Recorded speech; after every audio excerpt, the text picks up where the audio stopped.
Há muito poucos motivos para sorrir quando olhamos para o estado da economia global. Os escândalos de corrupção sucedem-se, os países europeus debatem-se com a crise dos migrantes, a ameaça do terrorismo produz ondas de choque. Os mercados emergentes estão em dificuldades. São alguns dos temas que vamos falar com Christine Lagarde, diretora-geral do Fundo Monetário Internacional.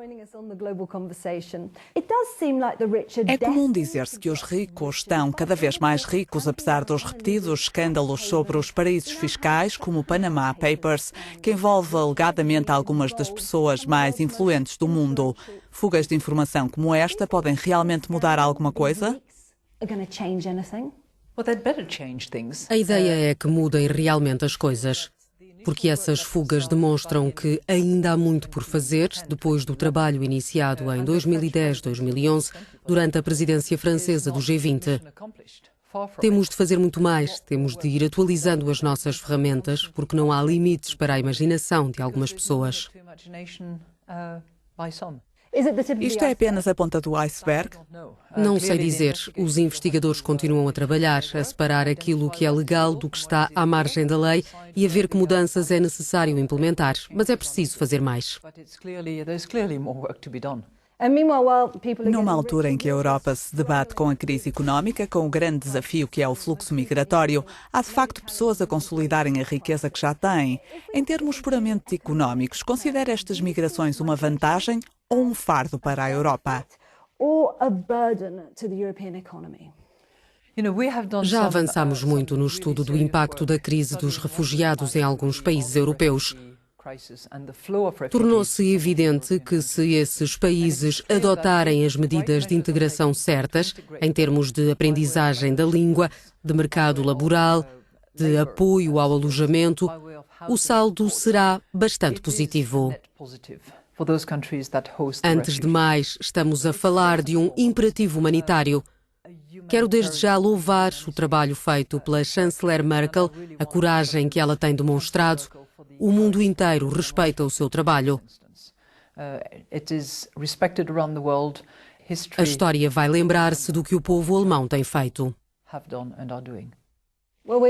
Estamos em Frankfurt, onde se situa o Banco Central Europeu. O presidente da instituição, Mário Draghi, afirma que está a fazer tudo ao seu alcance para colocar a Europa de novo no caminho do crescimento.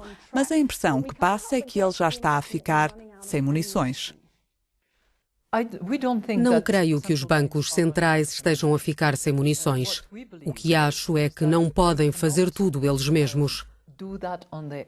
Para reanimar as economias, para reforçar o crescimento, para estimular uma retoma sólida, não basta implementar políticas monetárias.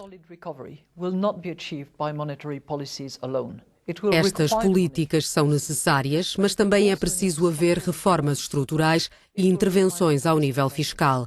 São estas três frentes que podem ajudar a restabelecer a economia na União Europeia, sobretudo na zona euro, no que diz respeito às políticas monetárias. É imperativo.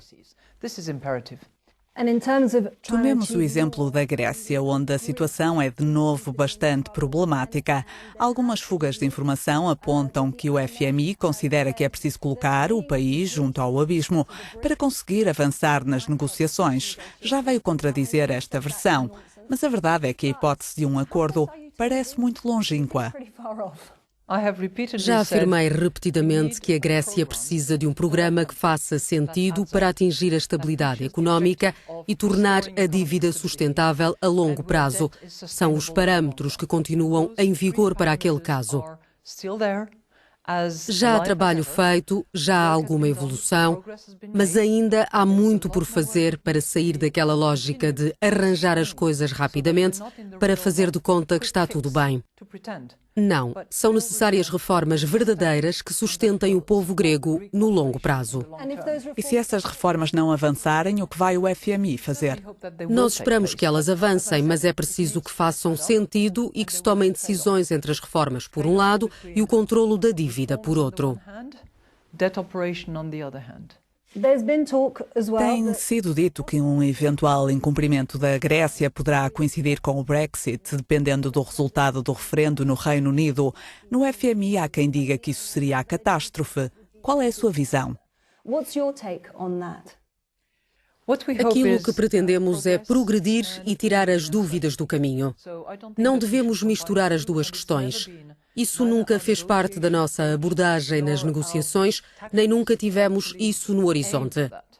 Esperamos que o desfecho do debate relativamente à saída do Reino Unido seja favorável tanto para a Europa como para o Reino Unido.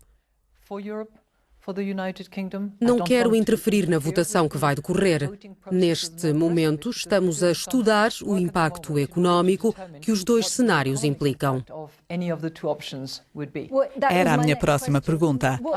Antecipei-me. Que impacto pode ter então a saída do Reino Unido da União Europeia? Ainda não sabemos exatamente, porque estamos a proceder a essa análise de uma forma detalhada e independente. A minha opinião pessoal é irrelevante. Estamos a determinar qual será esse impacto económico e o resultado desse trabalho será apresentado em maio. Saltando agora para o outro lado do Atlântico, as primárias americanas. Um estudo elaborado recentemente afirma que as intenções de Donald Trump representam o mesmo grau de ameaça do que de um jihadista. Dos candidatos que têm liderado a corrida, quem é que preferia ver na Casa Branca? Donald Trump ou Hillary Clinton? Eu não assumo posições políticas. Não tenho de escolher porque não voto nos Estados Unidos e mesmo que votasse não lhe diria em quem.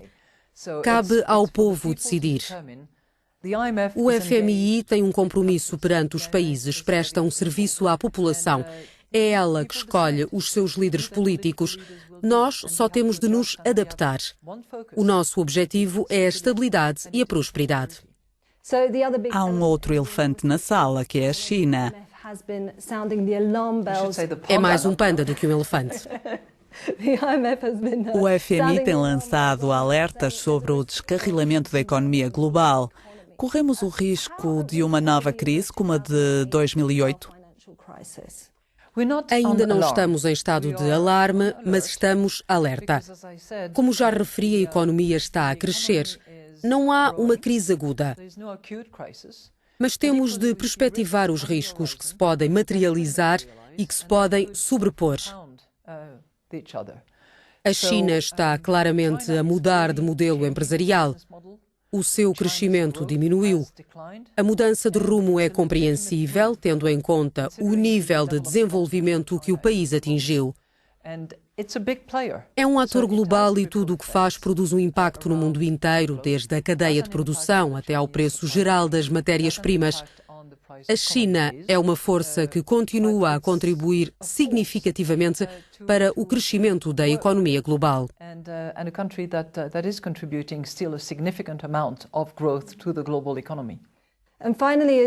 Por último, tem uma atividade particularmente estressante. Enfrenta também um processo por acusação de negligência, no caso dos 400 milhões de euros pagos a Bernard Tapie.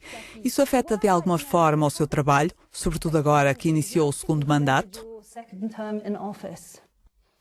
Não afeta em nada. Os advogados estão a fazer o que lhes compete e o processo segue o seu caminho. Christine Lagarde, many thanks for being with us on the Global Conversation.